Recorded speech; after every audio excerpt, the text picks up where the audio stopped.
Another day in paradise. I'm just finishing up work.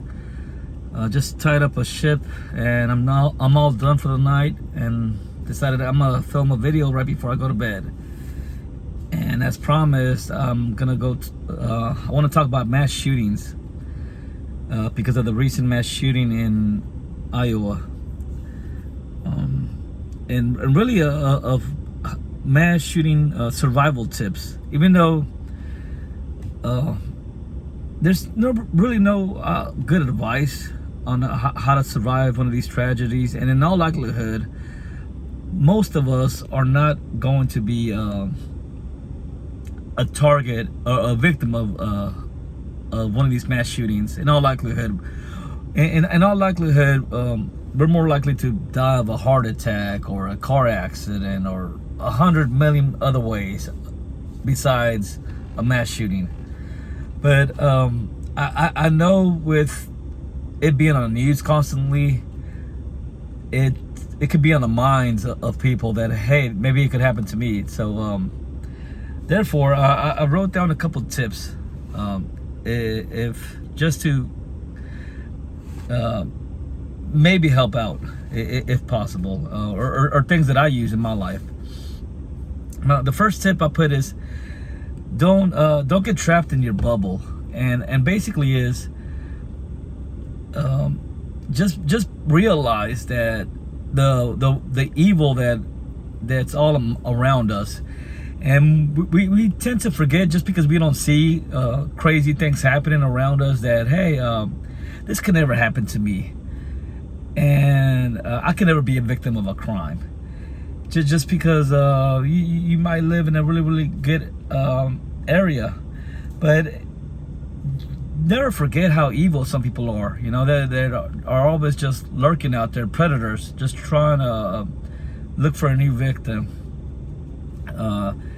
Even though it's not likely to happen, don't be like the type of person that thinks that, oh, it could never happen. Oh, I never thought it would be me. You know, I'm grateful that it's not me, but I'm aware of that it could be me. You know, although it's not likely, but I just stay conscious of it. You know,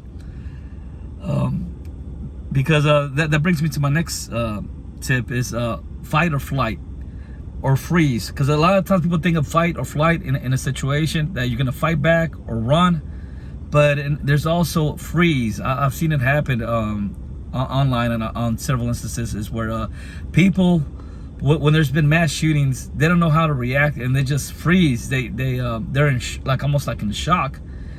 I saw one in Germany, a video of a shooting there, where the guy was using like a shotgun, and he targeted this one person, and the person just like put his hands in front of his face, like that would do anything. You know, he was really scared, and the shooter was reloading his gun. You know, if the person fought back or ran, he might have had a chance, because the person was didn't really have a really good weapon. And I'm not trying to victim blame. I'm just saying, like, a lot of people freeze, especially if you've never been a victim of a crime. It's when it's your first time being a victim of a crime, you're kind of like in shock. If it's happened to you several times, then you kind of know how to react after a while. As long as you survive, it kind of makes you tougher. It kind of makes you think, okay, I know how to deal with this. And I'm not sure. Just be aware, like I don't know how one could prepare for a scenario like this, but just I don't know. The best advice is just run. You know, or have it in your mind that if something does happen, I have to be ready for it. Prepare for it, but even though all likelihood it's not going to happen, just have it in your mind. What if something something like this did happen? How would I react? Just have it in your mind already. You know, that goes with not living in the bubble. Another tip I put is read the room. There was a shooting here in Texas in a church, and one of the persons in there was I guess he was kind of like security, but he read the room. He saw that the guy, the potential mass shooter, was kind of acting strange, and he decided like to keep his eyes on him. And as soon as the shooter got ready to start his mass shooting, this guy was ready. And that goes along with just being aware of your surroundings. When I was a kid, I was about 3 or 4 years old, and the first time I was a victim of gun violence. And what happened was we were playing in my front yard with neighbors' kids, and I was on the fence, like literally we had like a 4-foot fence, and I was climbing it, and I was like sitting on it, and I had my back towards the street, and across the street, another neighbor who's old like racist guy, and he was racist because his family told us that, oh yeah, he's super racist, and he was he was always drunk. Well, one day he grabbed a gun and a rifle, and he was aiming it at us, being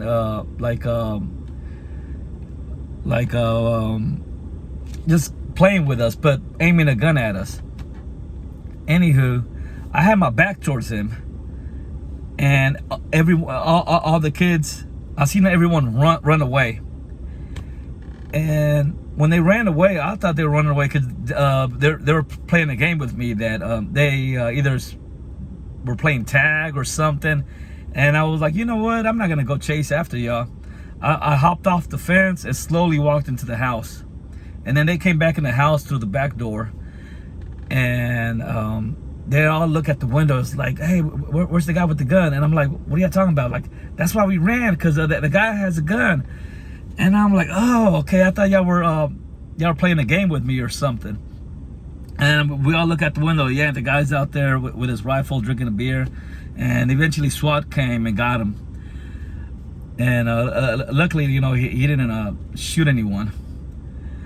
But early on, that got me to see that, hey, if you see a group of people running, I don't even ask questions nowadays. I start running with them, or just start paying attention. It's happened to me a couple other times as an adult, where I've seen people running, and it's like I'm on alert. I'm like, what are they running from? And I start like getting ready just in case. And in all likelihood, the one time where we were in downtown Galveston, and they were doing construction, and because of the construction, the echoes sounded really loud, and they had dropped some wood or something, and it made a lot of popping sound. And before I know it, people started running away from there, and I started running away too. And me and another person, we went into this loft and went up the stairs, and a bunch of other people stood outside in the street. And I'm like, oh, no, y'all can stay down here and risk it. I'm out of here. Yeah, I'd rather be safe and look stupid than be too overconfident, say, it's nothing, and be wrong. Like the Vegas shooting. I remember watching the Vegas shooting. There was this one video where this guy was like, oh, it's fireworks, it ain't nothing. I was like, hey, you know what, it could be fireworks, or it could be gunshots. Why risk it? Yes, you could be wrong, but I'd rather be wrong and alive, than to risk my life, because of the fear of looking stupid. I don't know, but reading the room and reading situations and reading people, it's it's a really, really difficult skill that most of us are not good at, even some of the best people. But if, like I said, if you see people running away that don't look like CrossFitters or something, just get have that in your mind, like, what the hell's going on? Like, because sometimes they won't even tell you. There was a situation in a mass shooting in, I think, in Russia, where people were running away and not telling others that, hey, there's a shooter, you know, because not everyone's gonna help you out. And then that one, here goes the other tip, is it's about escapism. We live in a world where people are all in their phone when we're out in public with headphones, or they're when they're out jogging or on the subway or on the bus or anywhere they're in public, they're out there, but they're not paying attention to anything around them. The shooting in Russia, there was this one victim that had headphones, and she's walking, and apparently, I guess she couldn't hear the gunshots, or hear people if they were warning her as they were running away that, hey, there's a shooter, and she ended up getting murdered. And so another thing to be aware of is when you're out in the world, don't be out of touch. Don't be you can't read the room if you're too busy being on your phone and ignoring your surroundings, you know. Let me see another tip. Okay, this is the a hard tip that even the best aren't even ready for it. It's be ready for the ambush. And when an attack happens, it usually catches everybody off guard. That's what these guys are. These shooters, they don't give you a warning system. It just happens, at least most of the time, and you can't really be prepared for an ambush. It just happens. Even in the military, when an ambush happens, when you get caught with your pants down, it's hard to recover from that. It's like getting sucker punched. If you got sucker punched and didn't get knocked out, it takes you a while to, hey, what's going on? Like trying to get back on your feet and recover from it. It is really, really difficult. So don't get don't let the ambush overwhelm you. Basically, is what I'm trying to say. Is when it happens, if it does happen, just get ready, get on your feet, and it's like again, you shouldn't even think. You should really just run away from wherever you're at. You know, get to safety. And another thing is, don't be what I call this a looky-loo. Like I don't know if you ever seen footage of 9/11. There was when the first before the towers fell, there were people who would go to the bottom of the building, and you have firefighters and police officers telling people to, hey, go away, you know, back up, leave the area. And people were nosy, you know. They're just trying to, like, they're interested. They're like, oh, I've never seen this. They're being nosy. And then what happens is when the buildings started falling, who knows how many of them died, and the amount of resources they took away because they're in there being nosy. And the best thing you could do is leave the area. There was in Columbine, and even the attack in Iowa, I heard the dude had bombs. Columbine also had explosives, although they didn't go off. The one in Russia had bombs. most of the times, a lot of these mass shootings, it's not just a person doing a shooting. They also have extra traps, you know. And if you're in there being nosy, you might trigger one of these traps or be involved, be a victim of one of the bombings. So the best way you could do not be a victim of that is leave. You know, you don't try to be a hero. Don't be leave it to the professionals. You know, and leave. Although sometimes the professionals aren't like Uvalde aren't the best. But the best thing for that we should do ideally is get to safety. And let me see one more thing. And here I have just some extra measures. If it's really something that bothers you, if you're really in fear of mass shootings, then you can just take a couple extra steps in your day-to-day life that basically isolates you from the rest of the world, like going online shopping instead of going to the store. Or if you go to the store, go early in the morning, or opt for just picking up your groceries. So basically, you want to reduce your time in public. And then the way that we're living life nowadays, it seems like we're becoming more and more comfortable doing that with DoorDash and Uber Eats and Postmates and all these delivery with Amazon, and it's we're making it really easy to isolate ourselves from the rest of the world. So you could basically never leave your house if you really wanted to nowadays. You could go to online school and work online. If you're really in fear, that's what I would kind of recommend. Although you can still live a normal life.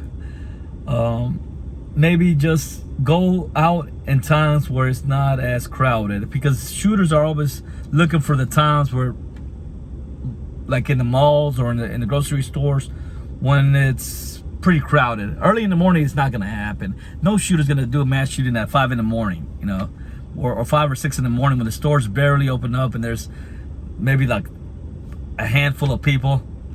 They're going around lunchtime or dinner time, or on the weekends. You know, if you want to go to the movie theater early Tuesday morning, you know, there's not going to be too many people versus Friday or Saturday night.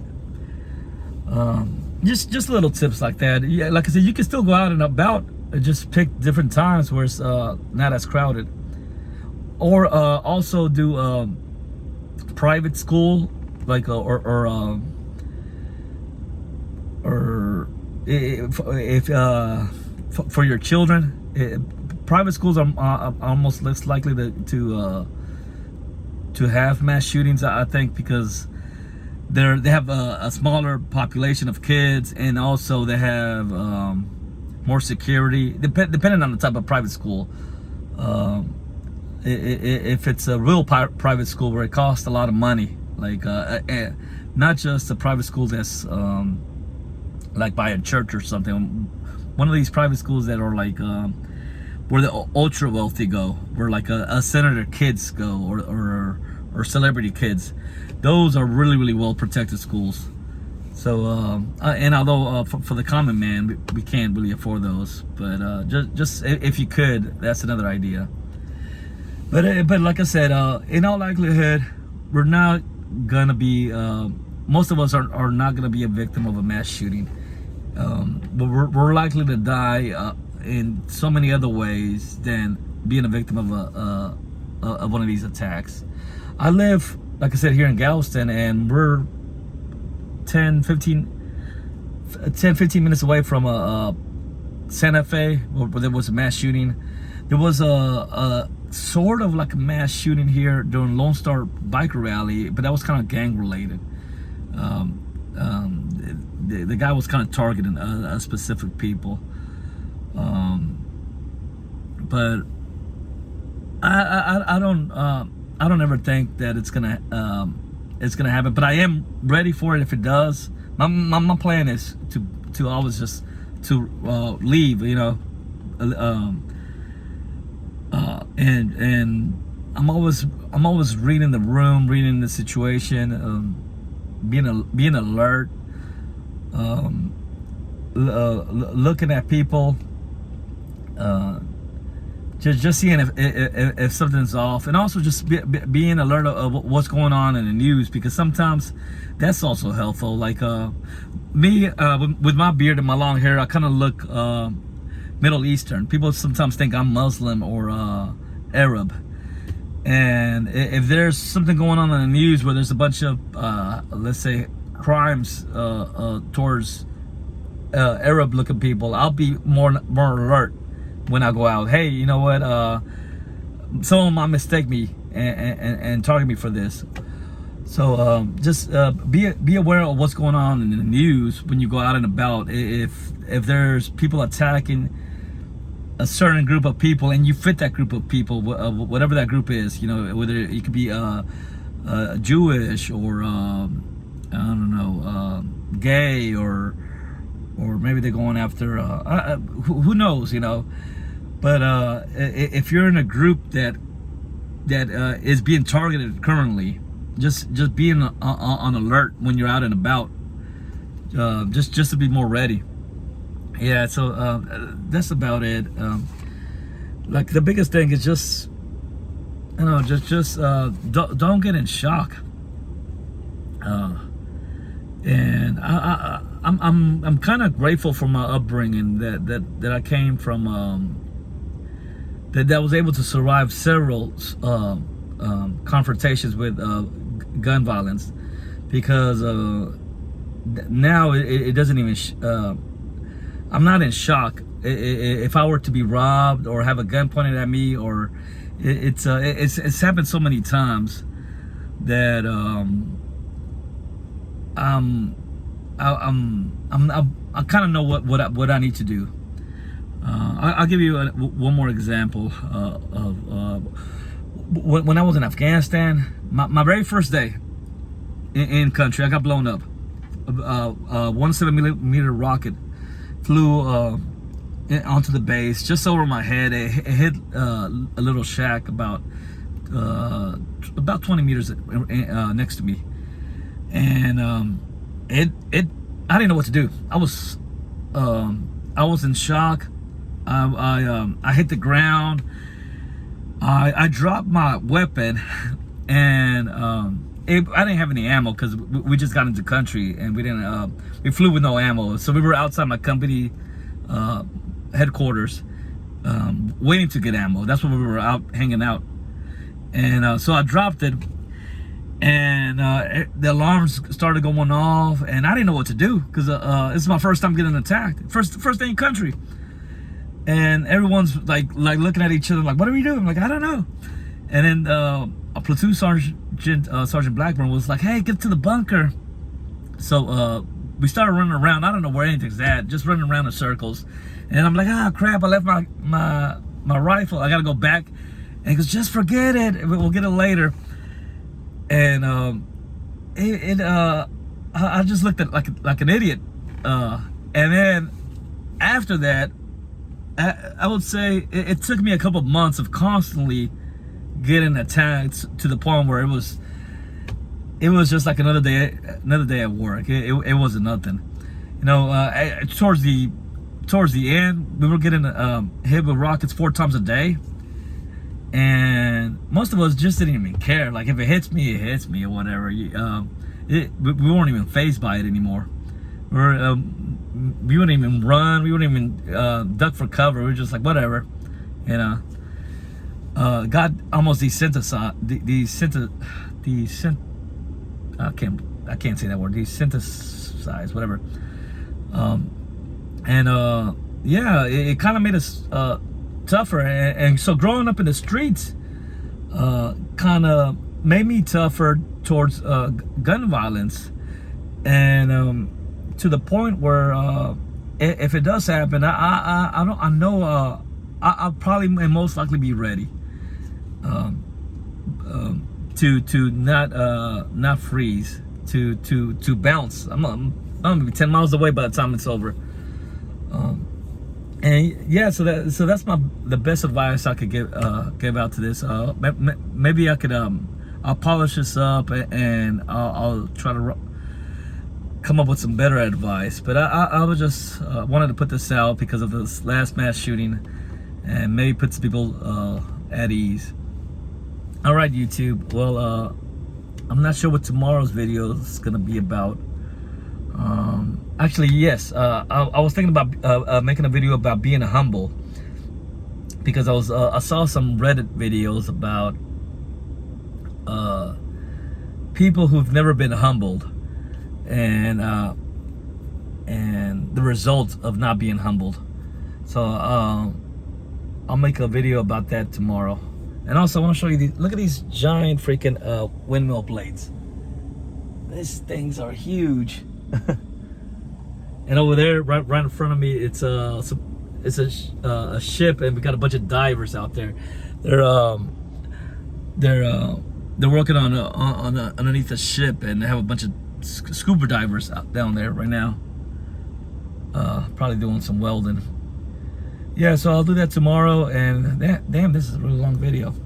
And good luck. And hey, you know what? On the comments, what are your tips to not be a victim of a mass shooting? Or if you are a victim, how would you react? Like, what's a good idea to counteract a mass shooting, or I don't even want to say mass shooting, like a terrorist attack or gun violence? Like, what's the what's a really good a tip that we could all practice? All right, till next time.